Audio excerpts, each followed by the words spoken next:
Professor, por favor, na parapatologia, Sim.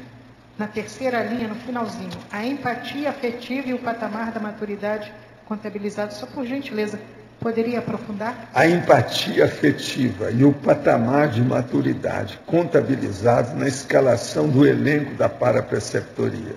Quer dizer, primeiro você tem que ter, com o amparador e quem é o preceptor, você tem que ter uma empatia, um rapport muito forte, senão não dá.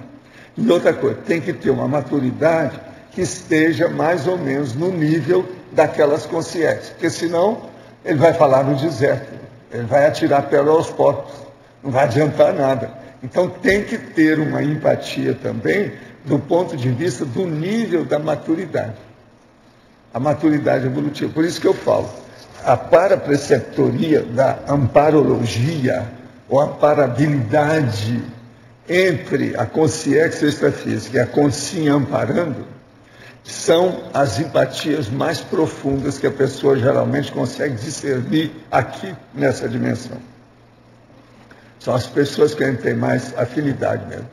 Divido isso, porque não pode, sem afinidade, sem essa condição intrínseca, íncita, muito séria, dentro da intraconsciencialidade, é muito difícil, entendeu? De haver prosseguimento num trabalho desse.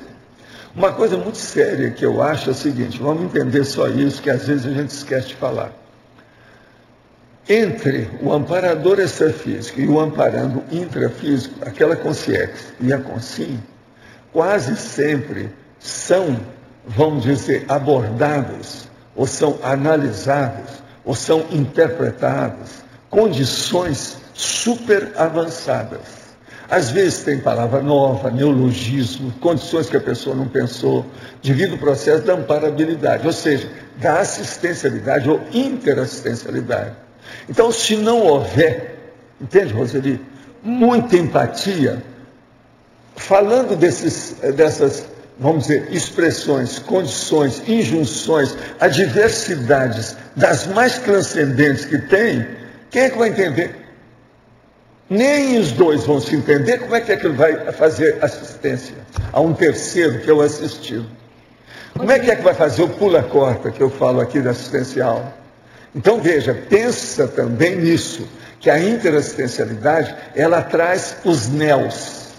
Néus, eu tenho verbete só sobre néu. Néu alguma coisa nova. É muita coisa nova que a interassistencialidade traz. Se os dois que estão fazendo assistência não se entendem, como é que o assistido vai entender? Poderia dizer, então, que essa empatia, ela é energética, parapsíquica e mental somática e mais alguma coisa, se você puder colocar. Mais alguma coisa que a gente não entende. Quer dizer, aquilo que é o extra, é aquilo, o plus, sim, o upgrade, que você não conhece, que você não sabe, se examinar. Porque às vezes dentro daquele contexto tem alguma coisa que é um extra, que ninguém pensou. Sim. Você entendeu, né? Não tem lógica isso que eu estou falando sobre o processo da coisa nova.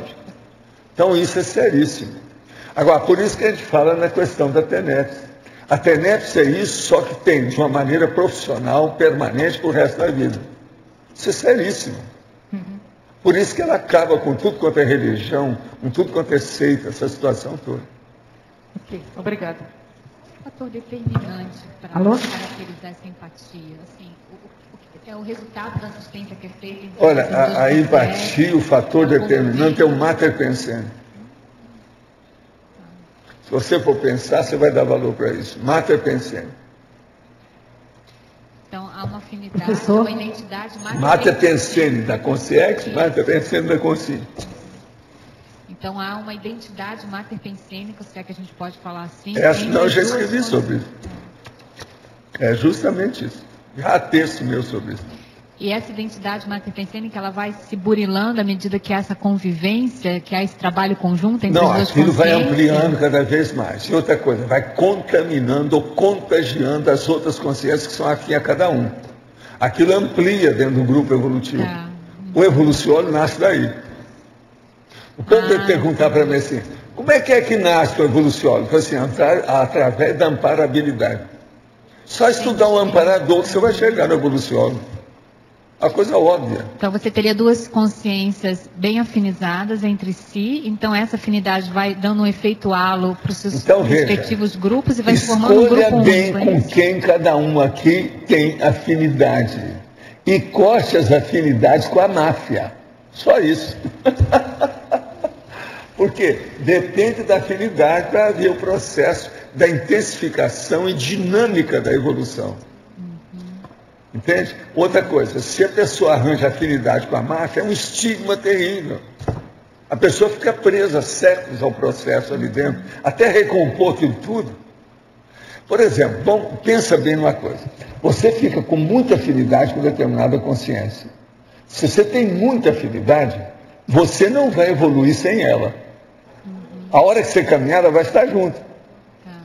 Ela é sua sombra.